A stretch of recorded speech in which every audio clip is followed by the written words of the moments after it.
All right, so let's start this new topic, Peter the Great rule. It's a conversation about a famous personality like Ivan the Terrible, Peter the Great, a Tsar who entered Russian history primarily because of two things. What were these two things? Maybe from those few pages from your textbook you read, and you might have figured out what were the major two things he did. That Peter did? One of the things I saw was like basically, he tried to westernize Russia. Yes, exactly. And that was a whole bunch of separate things. I don't remember if it was in the book, but one of the things I remember from high school was that like he instituted a beard tax. Where it was like, if you wanted to have like a good Russian beard, you had to pay money, but if you shaved your face like a good Western man, then you didn't have to pay the tax. Yeah, it was a big deal, a very important comment. And in fact, for people in traditional Russia, especially peasants, Kazakhs, beard was the best analogy to understand what beard meant for Russian peasant or burgher, city or town resident, just in general. Boyars wore beards. Compare the situation with present-day die-hard Muslims, who also anal about their beards. So a man should have a beard. Again, I'm not making fun, I'm just stating the fact. So the same thing. Russians at that time treated beards the same way, So Peter kind of crusaded against this traditional habit. Okay, so it's the best example of westernization. It wasn't not the only example. There were many others. Okay, but it was the most vivid example. So westernization. And the second thing, it's obvious. I actually mentioned it at the very end of the last class. I did mention this. Okay, if you might have missed it because you were tired, 1 hour, 20 minutes, it's not fun to see. Are you talking about the schism of he did something about religion, but actually he continued. He didn't introduce anything new here. He continued burning old believers, or when old believers were burning themselves, he didn't do anything. So, but there was one political thing, You know this because it will come to your mind because I did mention. So he was the first, okay. Was he the one who, I vaguely remember mentioning something about how the Russian Empire actually became the Russian Empire. That's the answer. Yeah, that's the answer. So he was the first emperor, or the first Tsar who built up this empire. Before, it was not an empire yet. The borders were not fixed. The maps were not made. Okay, and plus, no Tsar prior to Peter the Great declared himself the emperor. Okay, Peter the Great was the first to do it. Okay, and in fact, he accepted this title, the emperor. He continued using this old word, Tsar, Caesar, but in addition to this, he introduced this European word, an empire. Okay. So first, to build up the Russian Empire.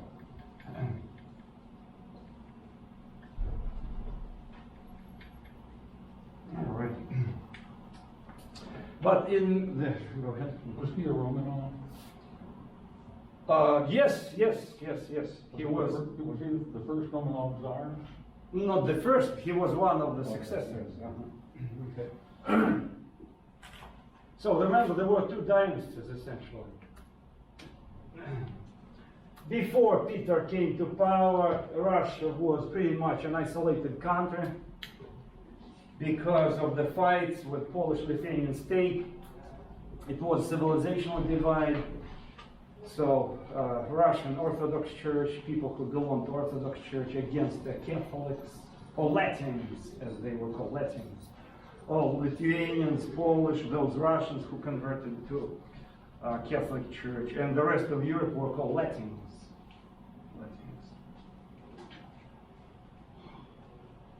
Of course, after Martin Luther Reformation, there was a division line between Protestants and Catholics, so that is why it was so hard for Russians to actually use this metaphor, quote unquote. But on the other hand, when Peter the Great came to power, he went to reach out to Northern Europe because these people challenged so-called Latins. Okay? Northern Europe Protestants who challenged Catholics became a very kind of convenient area to go to learn. Okay? For example, if the entire Europe had still remained Catholic, it would have been harder for him to go there because there was a huge wedge between Catholic Church and Russian Orthodox Church.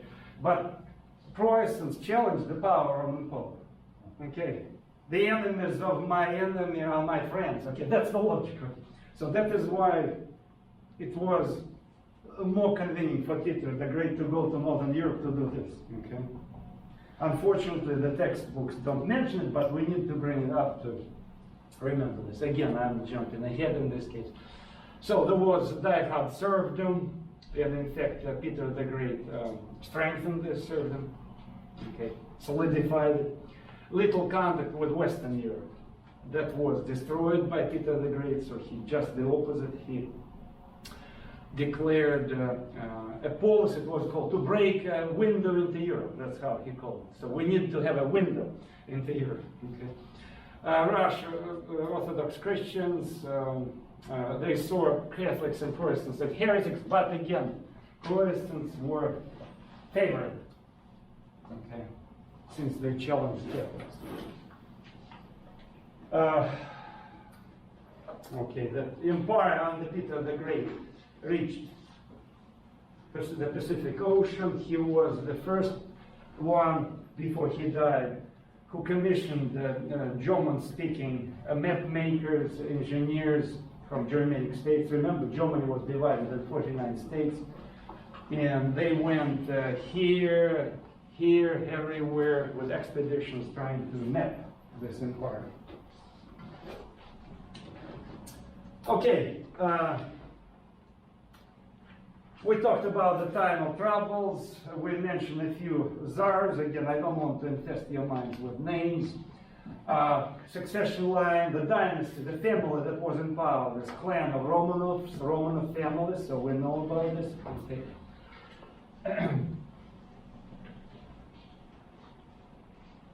By the end of the 1600s,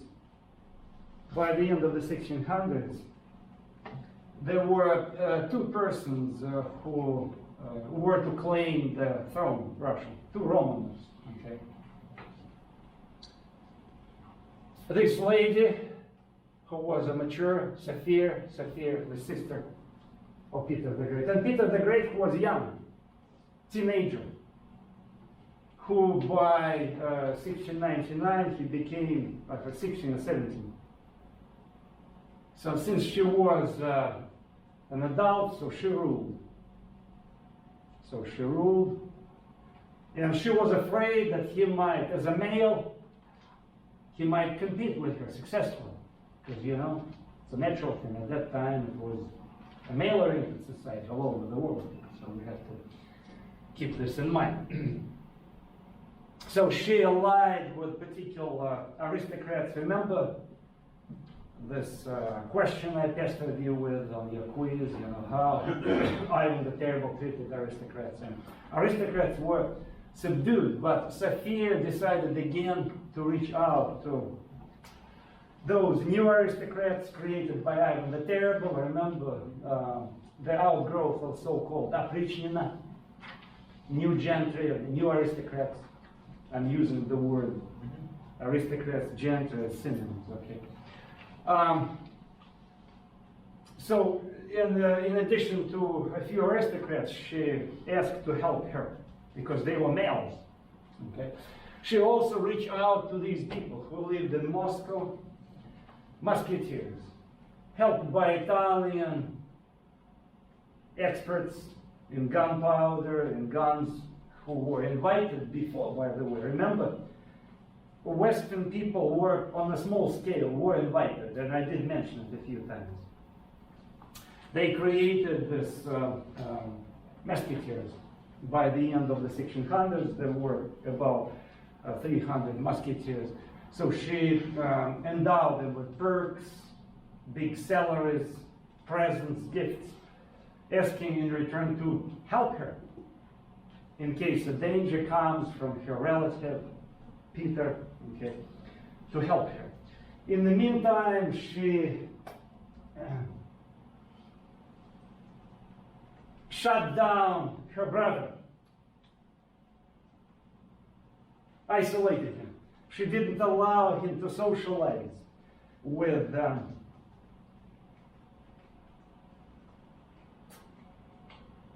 the court people from her court. So he became an outsider. He wasn't invited to feasts, receptions, when foreign embassies were entertained, so he wasn't invited. Even though he reached at some point, like 17 years, he was 17 years, 1699. At that time, he was qualified to be there, but he wasn't invited. In fact, her policy was to completely isolate him. Where did she isolate him? So he actually settled him in foreign quarters. There was a small neighborhood which was called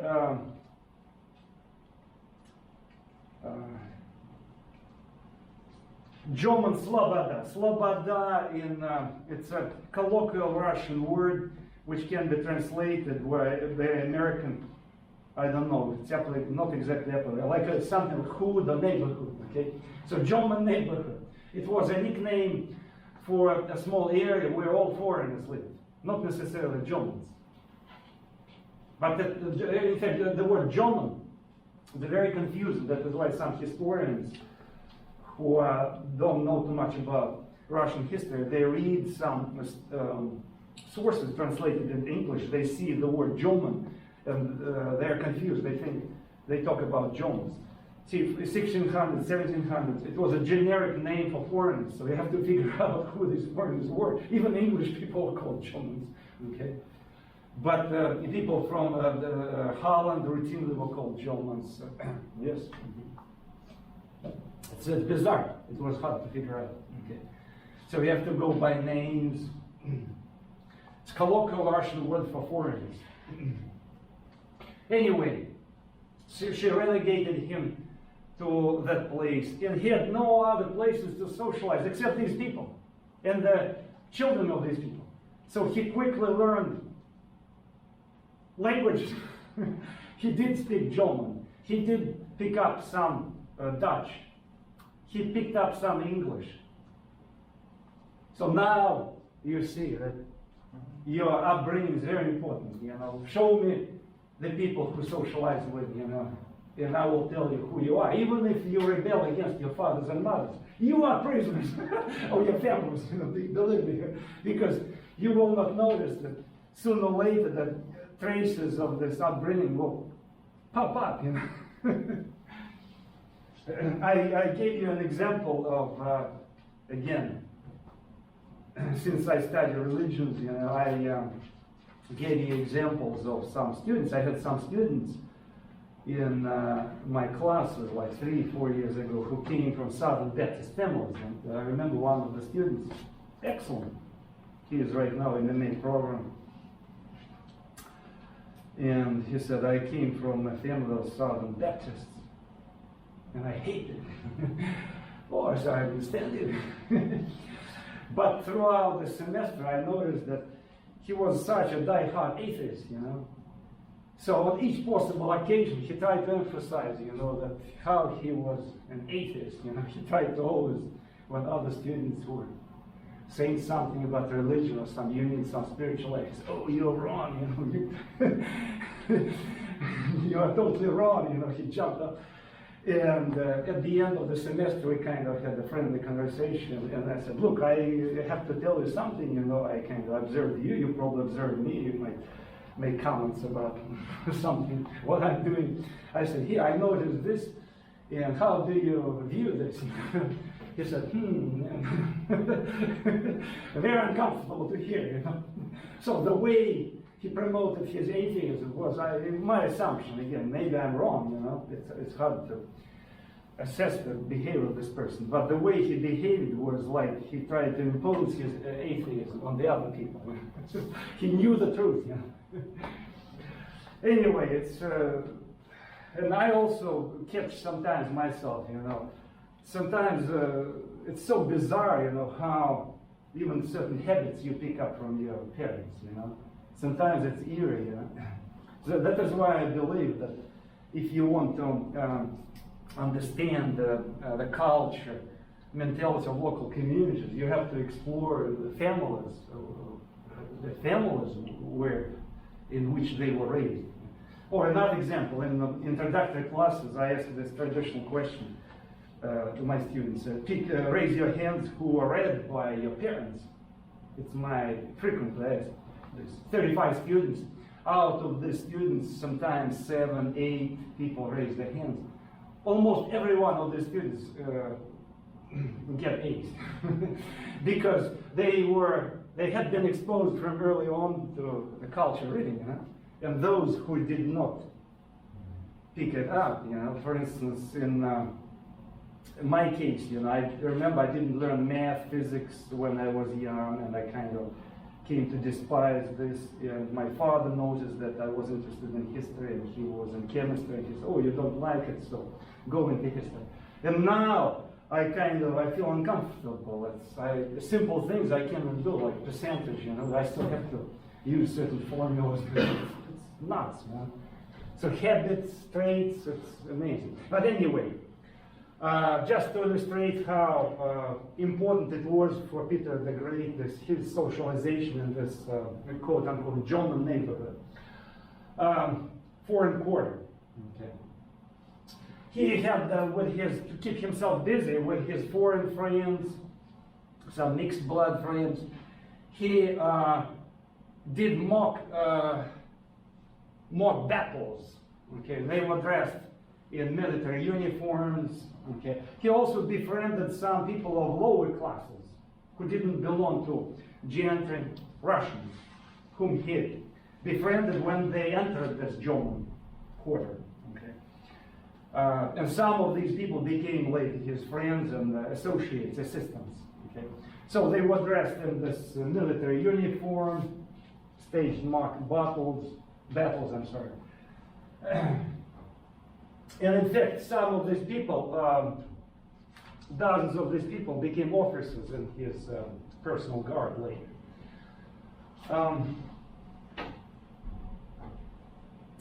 So little did she know, Sophia, that it was well prepared for him to become a reformer.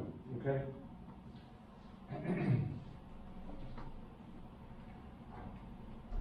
So he ruled when he came to power, 1700, and he stayed in power until 1725. Okay. Now let's talk about the way he came to power. The way he came to power.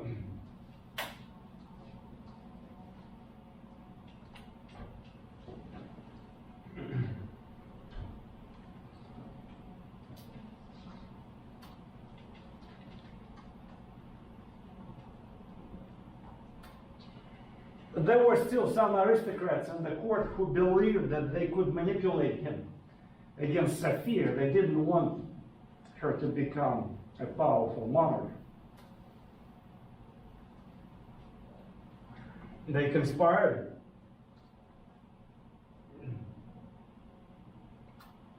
Some of them talked with him, aroused him in this Machiavellian way.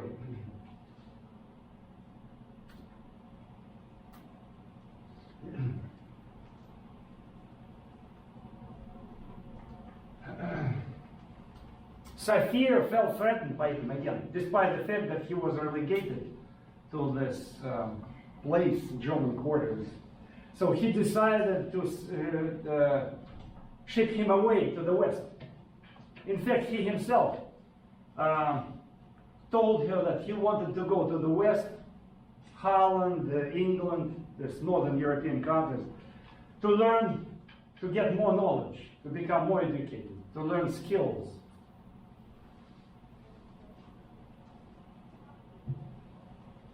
And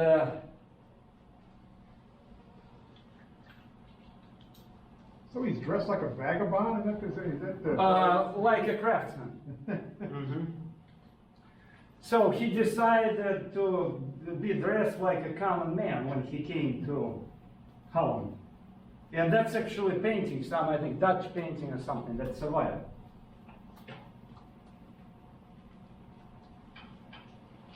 He was, by nature, he was a very curious person. That's another interesting trait. I'm wondering why Sophia had the power to do what she did with him.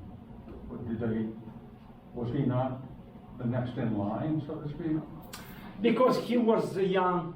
Too young. Yeah, because he was not active in the court, you know, and she informally kind of isolated him. She kept him out of. Yeah, kept him out. And it would have made him legitimate. Right. Yes, she was the regent. Yeah. So she was like Yes, yes, legally good. in charge, and I believe it was her son that was the senior emperor at the time. And since Peter had been frozen out of court for his entire life, it was easier to kick him off to Western Europe than you think, especially given that, you know, Peter was down for it, he liked Western Europe, you know. Yeah, good. Thank you for your comment. It's a very important. Well, keep it in mind. Okay, this good comment. So he goes to Europe and to learn certain trades. I'm sorry. He is dressed like this. He learns carpentry. He works as an apprentice at the wharves, shipyard wharves.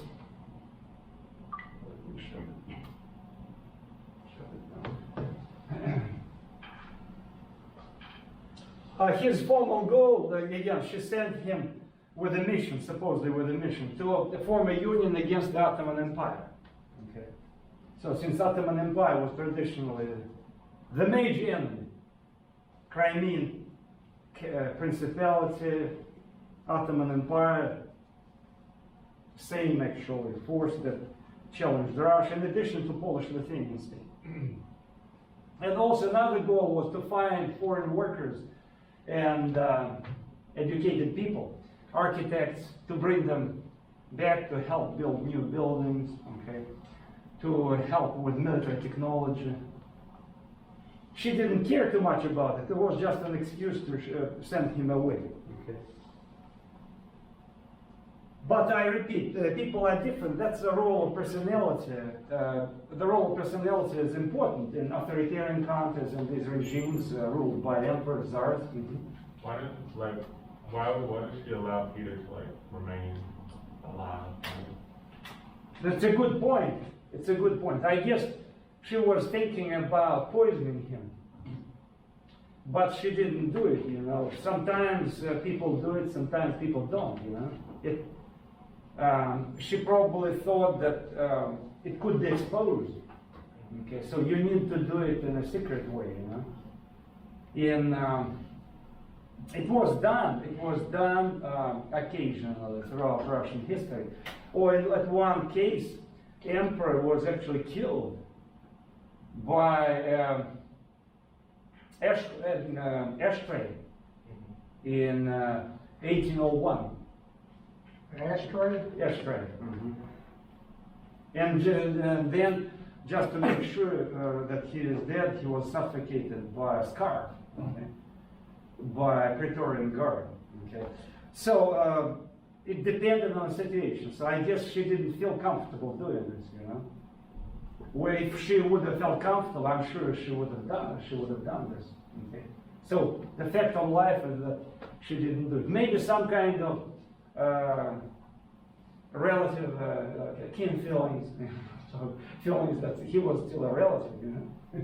Although in Ottoman Empire, people were killing each other left and right, poisoning, you know. It was a tradition, became a tradition. Sultan died, and backstabbing, poisoning Stalin.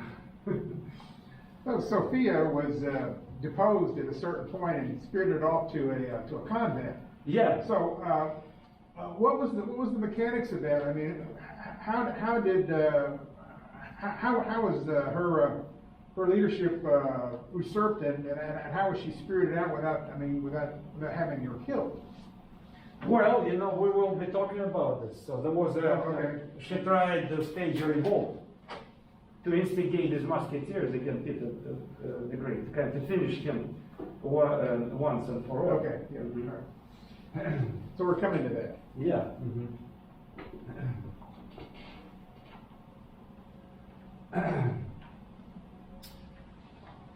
That's, you started this conversation. Okay. We can continue this conversation.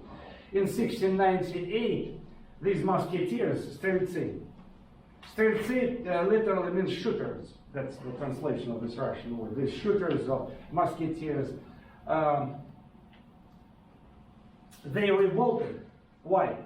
Because when Peter the Great, How did you do that? I don't know, I think I made comments, you know. Like Kenya, I was doing comments. It's 5 chapters. It's really good too. Yeah, it really is. It's very robust. Okay. So that's good. I remember I finished actually this presentation yesterday, added a few bits and pieces, but I started it 2 years ago. 2 years ago. Okay. And it was something that I put for myself, you know, and possible questions for quizzes, just random notes. Okay. All right. It's helpful, isn't it?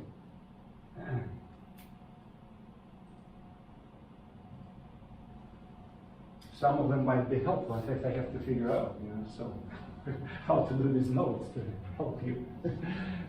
So strelцы revolted at some point because Peter the Great was bringing foreigners. Some of them got influence. Some of them replaced these shooters. They became shooters. He promoted them as musketeers. So basically professional competition. We don't want to be, we're not going to be replaced by foreigners, okay? That's to make the whole story simple. They were afraid that they might lose the perks. I'm a little confused about what you just said. The shooters were afraid they'd be replaced by foreigners? Yeah. No, by some foreigners, you know, they might squeeze them somehow, you know. They were afraid that Sophia would do it? Somehow, you know, somehow the Tsar's family would replace them. They were afraid that also foreign influences in the court that were coming from Peter the Great. And they decided, they actually revolted. And the message of revolt was to push Sophia to be in charge of this revolt. Okay, so they pressured her, basically. They wanted her to be Tsarina and to kind of fight against Peter the Great. See, she was not the initiator of this revolt. She did not initiate this, but she liked it. Peter the Great, who was at that time in Moscow, used this as occasion to entrench his power. He asked his friends, foreign and Russian, to suppress this revolt. So the crowd, this mob of his supporters, attacked the mob of musketeers and shot some of them, arrested others of them, and they were brought to Red Square, central Moscow, and they were cutting their heads. Peter the Great didn't order this, but he didn't prevent this. And since he was still young, and he wanted to escape, he couldn't stand this. But he felt that he needed to be there, you know, otherwise people would lose respect for him. So he stayed there watching how dozens and dozens of leaders of musketeers were beheaded. In fact, to the present day, you can see this place in Moscow. It's called head cutting place. So right in the middle. It's like a pedestal without a monument, you know. So see, like a pedestal, a round pedestal. And people were brought here and their heads were cut off. Okay. The blood was streaming. Now it's a tourist attraction. So he was standing there, and it was a huge shock for him. To the end of his life, he couldn't overcome this nervous, like twitching, nervous twitching of his eye. His eye was constantly twitching. So it was such a shock because he was never exposed to this brutality, which his own friends did for him, okay, to solidify him. So that's essentially was done, and the mob of these people who backed him up, they declared him the Tsar. Okay, yeah, he was a Romanov, one of the Romanovs, so he takes over power. See, it was a tug of war between him and Sophia. And he doesn't kill Sophia either.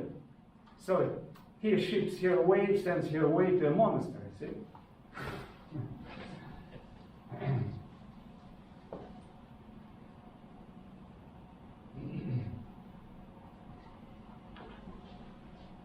Okay, let's talk about his reforms. And immediately he comes to power and he drastically changes the life of Russia. It was a shock. So he had his own nervous shock, but now he gave shock therapy to Russia. It was a huge shock therapy. Total overhaul. He was impressed, as I told you, with the West, but not with the entire West. He wasn't impressed with Catholic Spain, Italy. He was impressed with the Northern Europe, Northwest. Okay. We talked about beards. Aristocrats were ordered to shave their faces. Those aristocrats and town residents who didn't shave their beards, they had to pay a fine. Only peasants were allowed to wear beards. Peasants. See, he made an exception. In Russia, like in all traditional countries, you know, marriages were and are arranged to the present day in countries like Afghanistan or Saudi Arabia, other traditional places. Marriages are frequently arranged. And in Russia at that time, marriages were arranged. So he ended this. He issued a decree, so marriages should be based on love. Horrible for traditional Russia. How could it be? Russians were like Taliban at that time, so we hated him. Yes, there was old believers declared him an antichrist, called for a total war against Peter the Great and his gang. He changes the calendar. He introduces this Western Julian calendar. There were some particular things which aroused the indignation of peasants in this case. See, he didn't want to antagonize peasants by forcing them to shave their beards. Only town residents and aristocrats, or people who worked for him. Okay, everybody except peasants. He was the first to introduce potato in Russia. Potatoes were not planted in Russia, although in Europe they had been planted already. Ireland became hooked on potatoes, so much that when potato bug destroyed the Irish crops, 5 million Irish died. See, that's how much they became dependent on potatoes. But Peter the Great, who saw in the Netherlands how good this crop is, how easy to plant it, orders state peasants. Remember, peasants were divided in two groups. Landlords peasants who belonged to landlords, and so-called state peasants who belonged to the Tsar, to the state. So he ordered state peasants to plant potatoes. All of them in central Russia. And peasants were petrified. They called it an evil fruit.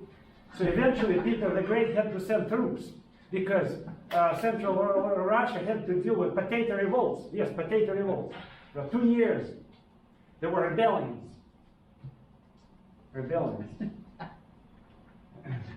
You didn't know what they were missing. Huh? They didn't know what they were missing. Potatoes are so good. Exactly. In any exactly. form. But ironically, potato later became also a Russian staple diet, like in Ireland. And in fact, it saved the Russians during the Second World War. Can you imagine? Yeah. That's it. Because people planted themselves this, in their backyards everywhere, potatoes, and that's what saved them. He started the first newspaper, St. Petersburg Newsletter. That was the title, St. Petersburg Newsletter. Expanded book printing. At first, the book printing was very much a suspicious business. I told you how Muscovites burned Ivan Fedorov, the founder of Russian printing, who came from Polish-Lithuanian state, how they burned his printing workshop. Peter the Great ordered to set up a few printing workshops in Moscow, and then when St. Petersburg was built, he built the entire city to accommodate his new imperial capital, named St. Petersburg. It's not here, but we need to mention it. So, St. Petersburg, the city of St. Petersburg, imperial city, was built on the orders of Peter the Great, and it also accommodated print shops. So, 45 titles were published each year in 1710s, 1720s, unlike the turn of 1700, where only 7 titles were published each year. So he, This is the Peter that, is this Peter that married Catherine the Great? Peter the Great. She's married. It's like 100 years afterwards. Okay. Yeah, we are talking. What was your question? No, I was just asking if this was, because this, I was just asking if like her influence is like a foreigner. Yeah, no, it's much later. Yeah. 100 years later, as you correctly said. So she is, she also, we are going to have a special class on her tomorrow. So it's not here, St. Petersburg. St. Petersburg. Imperial capital. Imperial capital.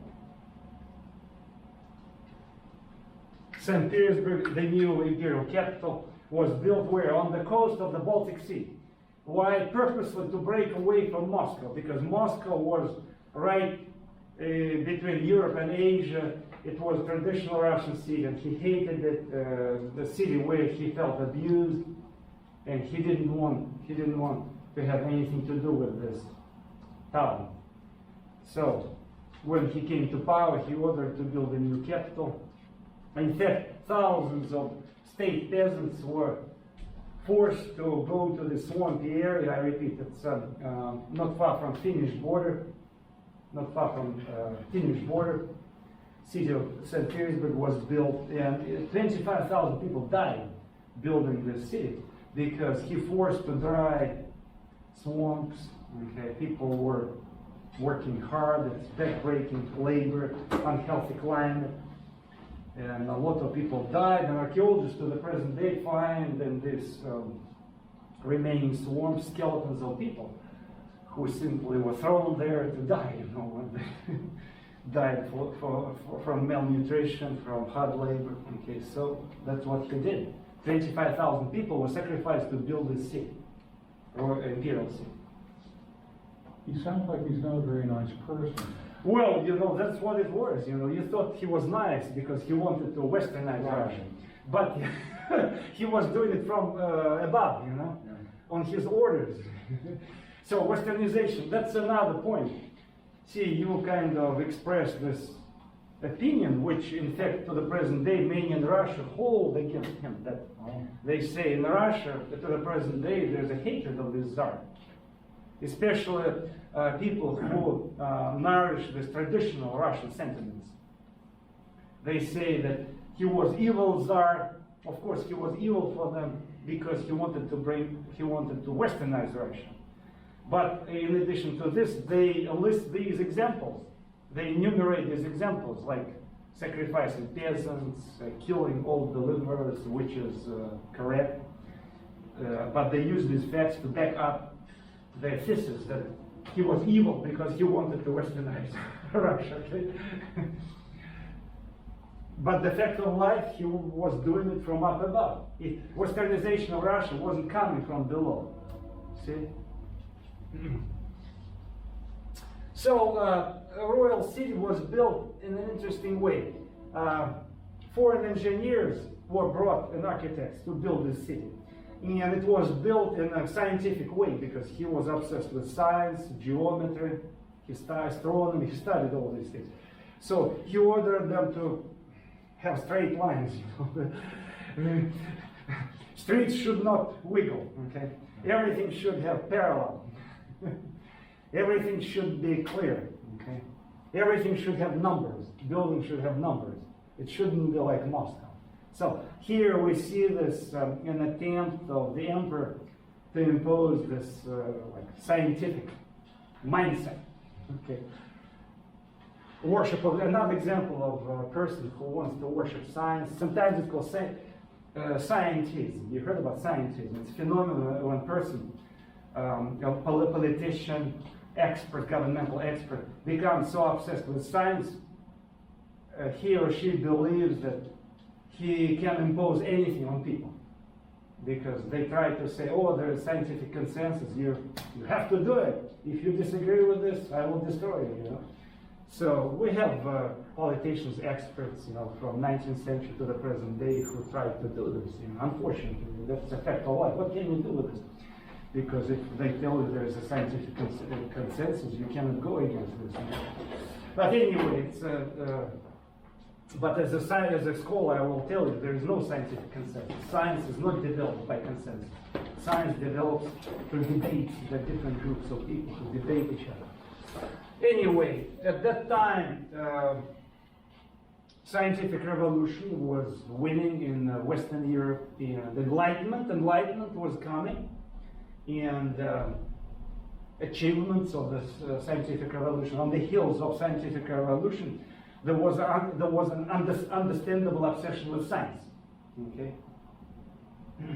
and this obsession with science should be viewed with two sides. It had good parts and bad parts. If you go to the extreme, being obsessed with science, you begin to promote your ideology by using science. Okay, I'm not saying that you shouldn't use science, but it's about knowing the golden middle. But at that time, people didn't want to have golden middle. They believed, especially by the end of the 1700s, they became so much obsessed with science that during the French Revolution, remember, they introduced this religion of reason, and they built in Notre Dame Cathedral, they installed a statue of the goddess of reason. The statue held a book of physics or something in another hand, compass, or I forgot what it was, you know, but that was the obsession with science, Jacobins. But it's an extreme way. You got the point. So, a well-ordered state was created. An example of a well-ordered state was Prussia. Prussia, it's a Germanic state, the biggest Germanic state, and then Sweden. Sweden, which had to fight. So there was, under Peter, there was a Swedish-Russian war. I will mention this briefly. Okay. And he was fascinated with his opponent, Sweden. Swedish Empire was a big force at that time in the 1700s. So Prussia and Sweden as models of state building. The science role model were coming from Netherlands and England, okay? Prussia and Sweden as models of state building.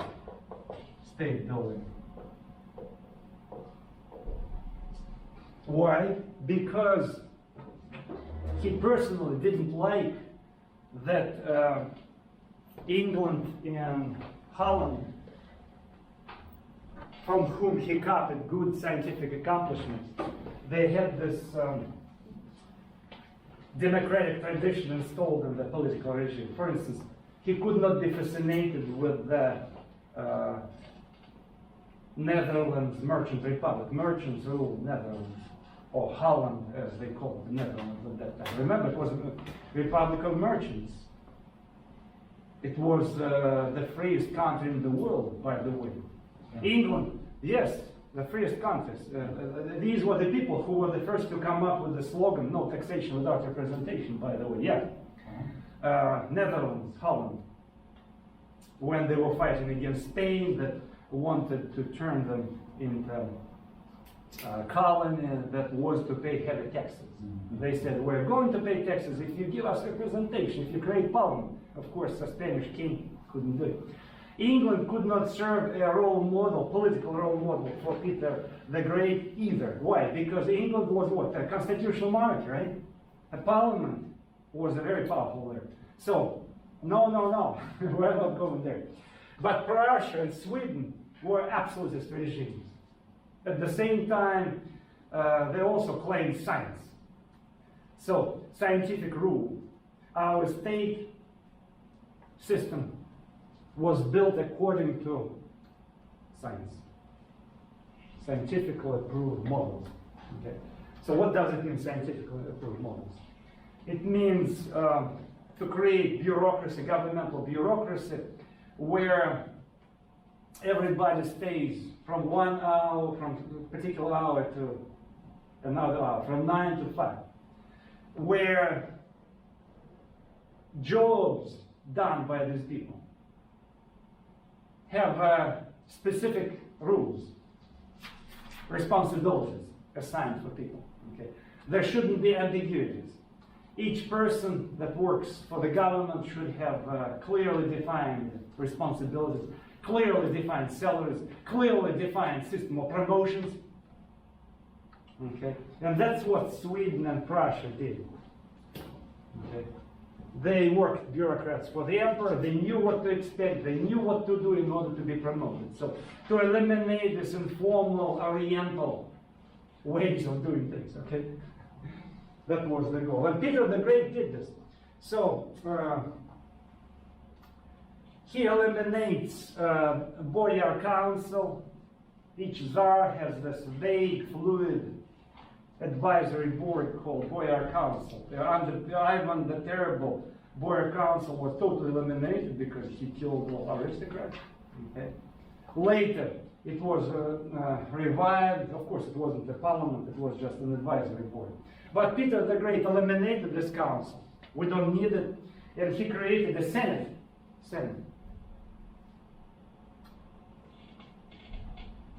Senate represented by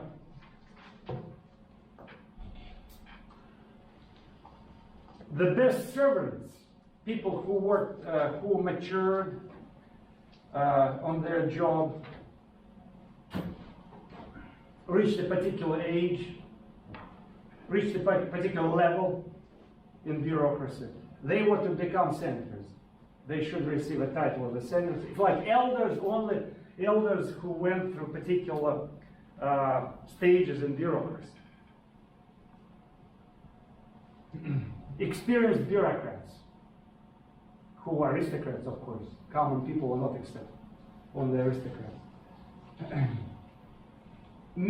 He created departments, as we say in the United States, or as in Europe they call ministers. I'm not using this word because minister might be confusing, because the word minister we use to talk about religious things, right?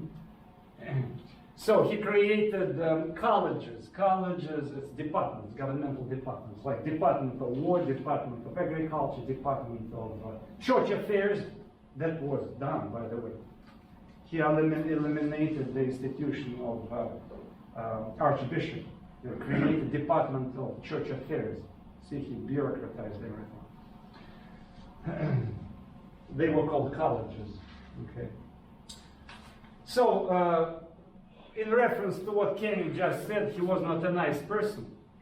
and I do want to repeat your words, ruthless modernization from up above, which fits the Russian tradition, Muscovite tradition. Okay. Peasants were especially upset about this. Peasants, old believers were upset too, for religious reasons. Nobles were divided about his reforms. In towns, people were indifferent. Some people liked this, some people disliked it. In Orthodox Church also, some people were like cowards. They didn't want to say anything because they were intimidated by the state. Others were very suspicious of this stuff. Old believers were the most militant group. They decided to fight against this. They staged revolts. And we will be talking about it in a few minutes. The most hostile group were old believers, who declared him an antichrist, a false czar. In fact, they said he was a false czar, a pretender who should be deposed. So he sent troops against old believers. And in fact, he said, if they want to die, we're going to burn them. Okay. So in fact, troops attacked and burned the villages of old believers.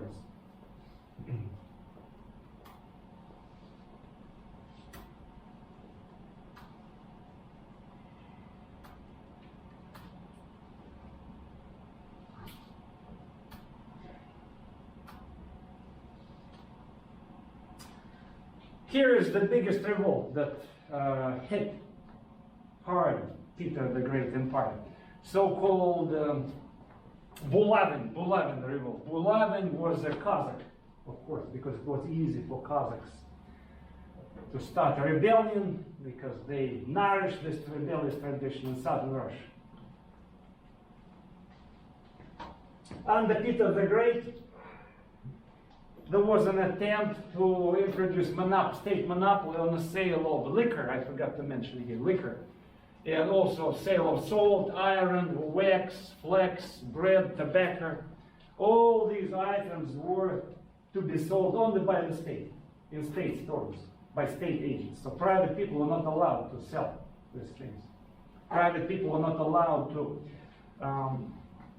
work salt mines and sell this salt, for example. Private people are not allowed to sell bread. It should be on the governmental store. Okay. This is almost a list of basic things that you have to have. Yeah, yeah. Mm-hmm. So they had their hands wrapped around the most fundamental things Mm-hmm. that the people needed. Yeah. Mm-hmm. That's lovely. But the goal was to provide additional revenues, because Peter the Great wanted to have money to build up a strong army. Okay. During this time, again, in a few moments we're going to talk about the war with Sweden, which was replacing Polish-Lithuanian state, and he wanted to build up a powerful army to fight this war, and plus to have a big army in general to defend his big empire. So, state monopoly on these resources. Conditions of the peasants became worse, because now people had a little leeway. Since everything was calculated, rationalized, there was no way to avoid paying revenues. So there was a strict system of accountability. Landlords had to pay a particular amount of taxes to the state. Since they had to pay specified number of taxes, they had to extract these taxes from peasants in kind form. State peasants also, who belonged to the Tsar, they also were imposed additional taxes, another burden. Plus, troops were sent to southern Russia to do what? To catch runaway peasants. Remember, that was done before, but it was not totally fulfilled. Peasants continued to escape to southern Russia, with borderland areas with Crimean Peninsula, Crimean Principality, hiding there. Some of the runaway peasants still were able to hide among Cossacks. Some Cossacks decided to give them away. Some Cossack communities decided to keep them inside. So it depended, since, remember, Kazakhs, they were integrated into Moscow state, and they preserved autonomy, right? They were singled out in a separate state with their own privileges, okay? They were able still to elect their own leaders of local Kazakh communities, who, of course, they had to report to the Tsar, but still it was an autonomy, and their domestic affairs, Kazakhs were free to do whatever they wanted, okay? Of course, they had to pay a particular number of taxes, which were less than regular people, okay? Since they were guarding the borders of the Russian state. They were used as border guards, remember? Peter the Great started sending troops to catch runaway peasants who still lived among Kazakhs. And that's what provoked a revolt of Don Kazakhs. Remember I showed you the map? I didn't bring it right now. A map of different Kazakh communities. There were Ukrainian Kazakhs. At that time, they were not called Ukrainian Kazakhs. They were called Cataract Kazakhs. Okay. They lived in what today we call Western Ukraine. In Eastern Ukraine, we have Don Kazakhs. They were also, remember, Siberian Kazakhs. Different communities, all along the southern border. Okay. I showed you the map at some point. Okay, here is it's a different map. It's a map of Western Russia. Okay. We are talking about this area. See, Don, D-O-N, Don Kazakhs. It's what today Eastern Ukraine and part of Russia. Don Kazakhs. Here, Cataract Kazakhs, because they live along the cataracts, this river, Western Ukraine. There was also another group of Kazakhs here. Kuban Kazakhs, different groups of them. So see along this border, guarding the border. So Peter the Great sends the troops here, to this area, to catch runaway peasants. And another thing, government seized the salt mines, which belong to Don Kazakhs. They collectively worked these mines, salt mines, sold the salt. Now you cannot do it, salt belongs to the government, okay? This provoked a revolt of Don Kazakhs against the government, and they actually accepted what old believers said, that Peter the Great was Antichrist. And soon Don Kazakhs, joined by old believers, revolted against the government, and the fight started. Governmental troops against Kazakhs plus old believers. So on the part of rebellious side, we have two groups, Don Kazakhs and old believers. On the side of Peter the Great, we have troops sent against Kazakhs, headed by German-speaking officers. Okay, that's another thing, because Peter the Great introduced this tradition, inviting European or military officers. He commissioned them, they came, and he put them in charge because they were experienced, they knew how to conduct war along scientific lines, you know, not in a chaotic way, you know, how to organize the lines of soldiers, you know, beat the drums. Everything should be done in geometrical order. So if you read about warfare at that time, you know that people were supposed to kind of go in lines. There was no chaos. So these German-speaking officers who came from Prussia, they were very much experienced in those tactics, okay? So fights for 2 years were going on between Kazakhs, and of course Kazakhs were doing their fighting not in a scientific way, no, in this Prussian way. It was chaos. They were paramilitary units, and they were few. Peter the Great sent against them 35,000 troops. Kazakhs only had 10,000 troops, and they were defeated eventually. Defeated, although they resisted for almost 2 years. They have their own flag, see, flag with this Russian Orthodox cross. part of the Kazakhs decided not to back off, so they decided to continue fighting, and they escaped to Crimean Peninsula. They joined the Mongol Tatars, because in this case, Peter the Great was the evil Antichrist, so they decided to join Muslim people against this Antichrist Tsar. So a big community of old believers in Kazakhs, about 2,000 people, moved to Crimean Peninsula. They became known as the Nekrasov people because after Bulavin was killed in a battle, his assistant Ignat Nekrasov, that's the name of a Kazakh who put himself in charge of these people, and they came to Crimean Peninsula, and they were used by Crimean Khan to attack Muscovite border guards. Okay? Ironically, it's an interesting thing.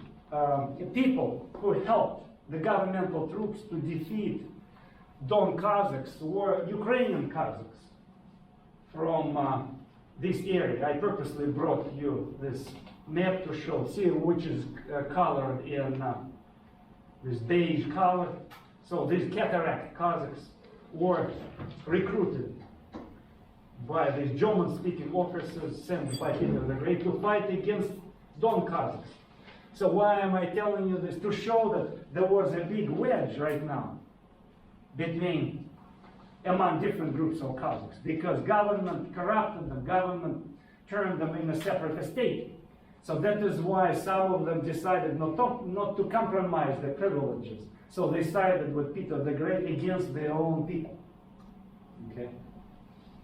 That is why these Don Kazakhs were defeated, escaped to Crimean Peninsula, and then they moved to Ottoman Empire. And they asked for Sultan, Turkish Sultan, to accept them as subjects, this group of Kazakhs.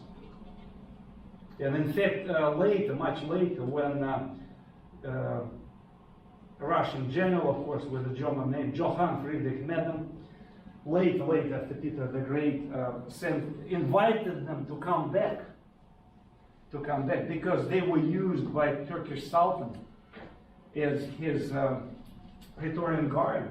Remember, if you studied history of Ottoman Empire, Turkish Sultans maintained the institution of so-called janissaries. You heard who janissaries were? Explain to me who janissaries were. They were a class within the Ottoman Empire of non-Muslim children who were raised to be part of the military and bureaucracy. Mm-hmm. And then eventually they ended up revolting because they wanted to, they had power and they wanted to be able to marry and have children. Yeah. But the original goal, thank you so much, but the original goal was to have foreigners around Sultan, because they had no roots in the Turkish Empire. They pledged their allegiance blindly to the Sultan. So the most loyal servants, they were at first even not allowed to get married. But by this time, in the middle of 1700s, some of them had illicit affairs, or had concubines. They started sprouting roots in the Turkish society. That is why the Turkish Sultan jumped on this opportunity to hire these Kazakhs. He turned him into janissaries in his Praetorian Guard. He even said, don't accept Muslim religion, so stay Russian Orthodox, but you will be guarding my banner, you will be guarding my treasure. And they accepted this. So they became personal Praetorian Guard of Turkish Sultan, these Kazakhs. It's a peculiar community of people. And they continued to live in Turkey until 1962. 1962. But in 1962, for some reason, they asked to go back to the Soviet Union. And they were accepted. And they moved. And they live to the present day in Western Russia. I found out about this just 2 days ago. That's an interesting story about this small groups of people. Okay, the history is interesting because of these different notions, different cultures, ethnic groups that don't fit these big sociological patterns. We try to build up these theories about how classes of people behave, how particular races act. And when you go down to the ground, when you look into history, you see that history is more about individual experience, group experience. It doesn't fit this racial, ethnic, class paradigm. That's what I'm trying to show you. And I'm using this example purposely to show you that the ways of group history are unpredictable. They do not fit this paradigm. Kazakhs behave in a different way because of historical circumstances. And you will find these examples when you study European history or US history. Okay? You will see how activities of certain groups of people, they do not fit what we expect. Okay? So people of certain race expect to behave in one way, but in reality they act in a different way. People of certain class expect to act in this way, but suddenly they act in a different way. So, just an illustration. Again, let's go back to Peter. So, this big revolt shows that how people born in borderland areas did not accept his reforms. Okay, but the revolt was suppressed. Central power increased under Peter the Great. Stress on the service was made. He actually emphasized, you should be loyal not to me personally. So that is why we're talking about the empire. Remember, we just said that he was the first to build up the Russian Empire. He said, you shouldn't be loyal to me, you should be loyal to the empire, to our imperial state. That's what he asked his aristocrats who worked for the state to do. It was a big deal. Of course, the personality of Peter was associated with the state, but he kind of encouraged them to work for the state. More emphasis on the merit was introduced, so less on which family a person came from. Of course, it all only concerned aristocrats and town residents. He did promote some town residents to high positions on the basis of merit.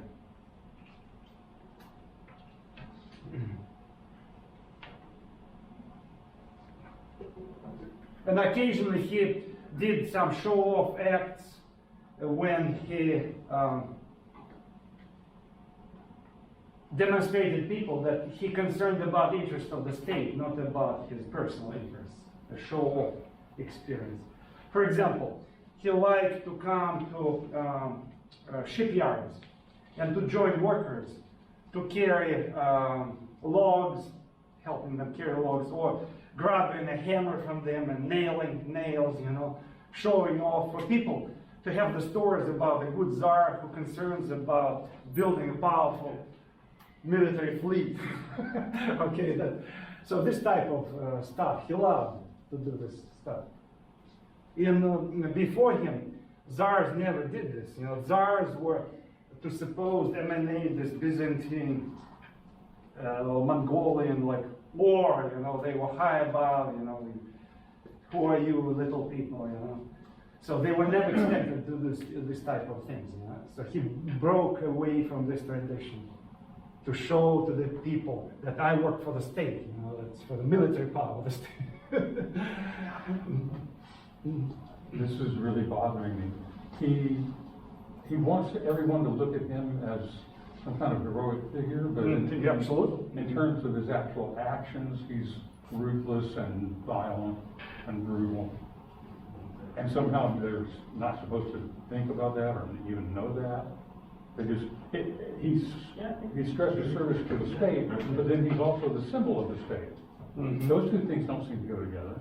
Well, if it works for the interest of the state, it's fine. It could be a crime. It could be sacrificing 25,000 peasants to build St. Petersburg. Yeah. It could be me, Tsar, being at the shipyard showing people that I'm a working man, working for the state, If it's for the interest of the state. So late in the, much late in the 20th century, Mussolini said really well about this. Remember, he said, everything for the state, everybody for the state, nothing except the state. Remember this phrase? So I guess that's the case. Yeah. Yeah. Of course, Mussolini was another type of a dictator of the 20th century, totalitarian dictator. But the message was the same. Message was the same. Somebody raised a hand, yeah? Somebody? Maybe.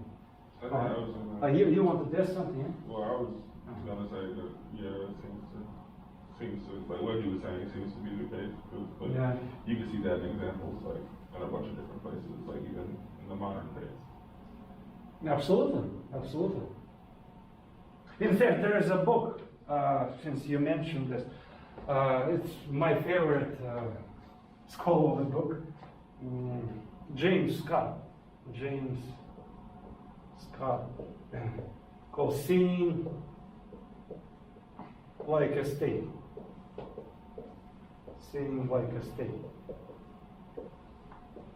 It's a useful book. It's not about particular country. He has 10 chapters. One about Prussia, this anal, where emperors were anal about the state. You know, they were considered as giving rise to this theory, the theory of the well-ordered state we're talking about right now. He also, James Scott, explores Russia.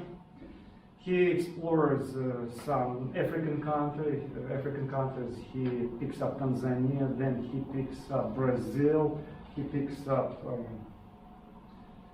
France, how Paris was built in France, and geometrical lines, the same way as St. Petersburg. So anyway, different countries.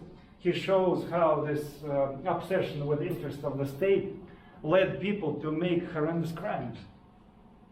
Okay, because they wanted to do good things for the state. Okay, it's a very useful book. It introduces you to different countries. At the same time, it shows you something, tells you something about what we're talking about right now. If you have time, read this book. Anyway, Peter's reforms, talking about well-ordered state. So how the state should be well-ordered in his views. He introduced table of ranks, again, copied from Sweden and Prussia. Table of ranks.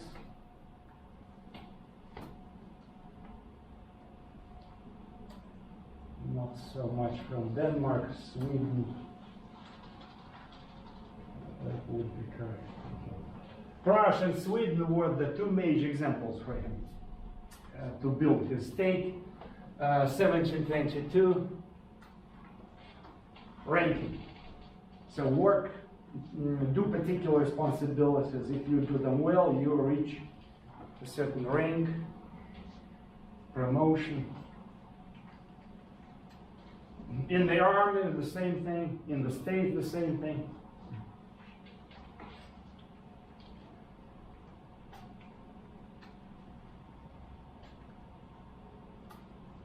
As I said, army was trained and rebuilt by Westerners.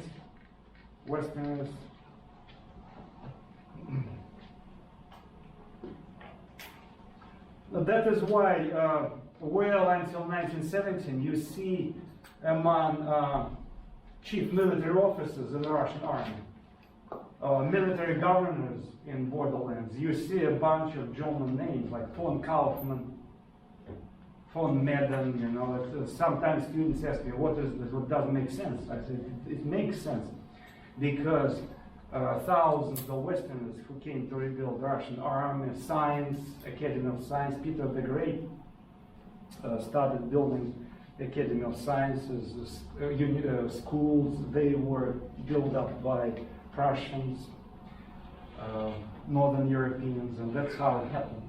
Plus, we're going to talk right now about the Russian-Swedish War. During this war with Sweden, Peter the Great eventually was able to overrun the Swedish Empire, and he captured about 25,000 Swedish officers, and he used their brains. He sent them to different areas of his empire, forcing them to work for the state. And eventually, some of them became integrated in the Russian elite. During the Swedish War, Peter the Great captured Baltic areas. Remember, Baltic areas populated by descendants of these Teutonic Order, Livonian Order, and the Order of Sword Carriers. Remember, there were 3 orders that had been created there in early Middle Ages. And these German-speaking people were integrated in the Russian Empire, and they were highly educated people. He also brought them, using the knowledge of minds, to build up his economy, building up his army. In fact, the first factories were created by Peter the Great. First factories where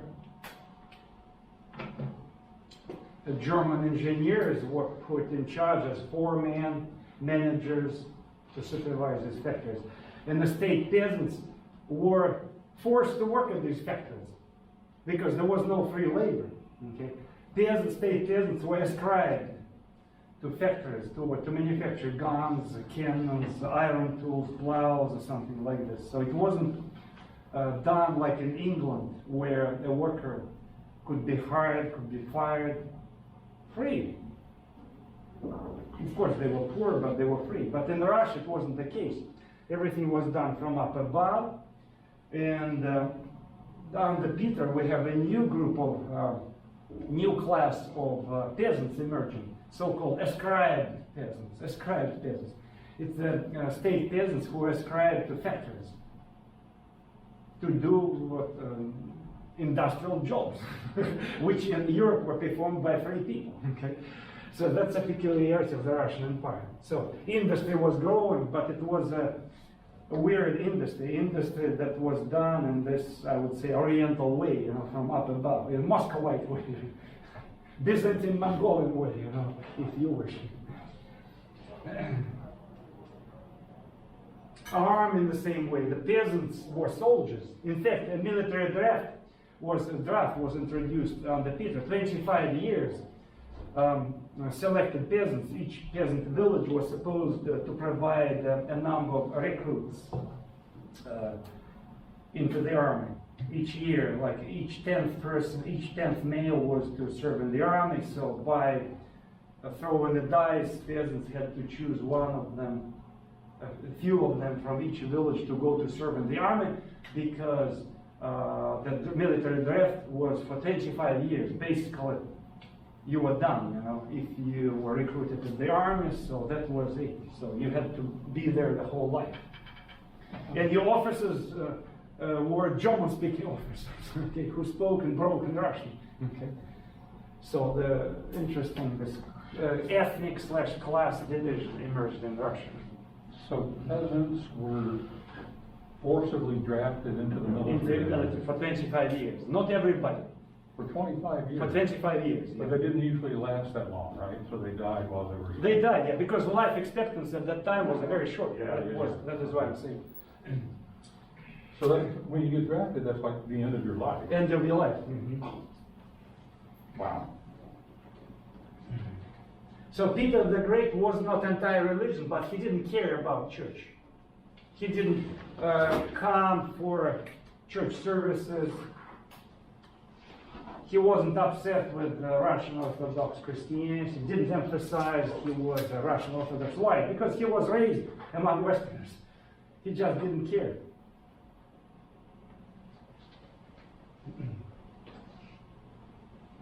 He abolished position of patriarch. Remember, patriarch, it was like chief archbishop, head of the Russian church, and created the Department of Church Affairs, 1721, for better administration.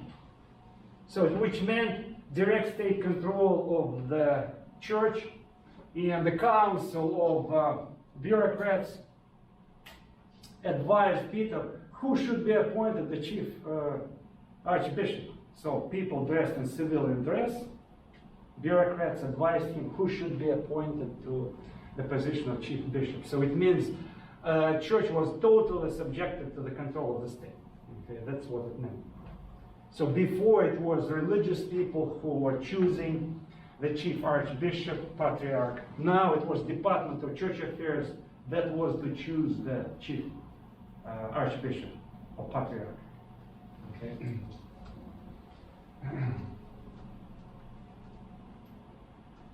That is why in Russia they created a tradition, which started before Peter, of course, because church was always subjected to the control of the state. But on many occasions, church actually kind of was superior to the state. Like in the beginning of the Roman dynasty, it was a patriarch that ruled the state. Remember, on behalf of his son, who was young. But eventually, church became so much subordinated to the state that it lost completely her independence. Okay, and a new tradition was created that church should be subservient to the state, which continues to the present day. So right now we see clearly how whatever the current president who wants to see himself a president for life, who changes constitution at his own wish, and the church approves everything.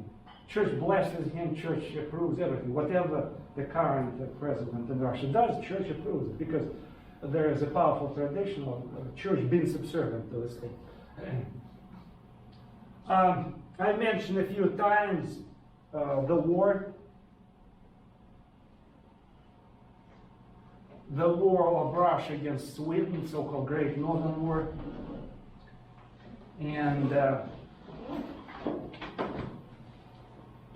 And that's where we will stop. Why?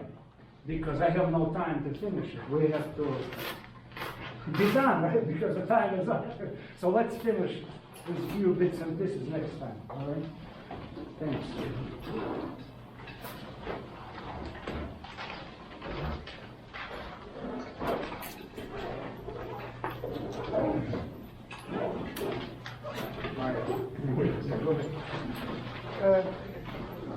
Question.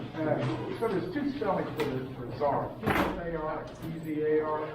I mean, which is preferred? Old English books before 1950s, 60s, they spelled it like this.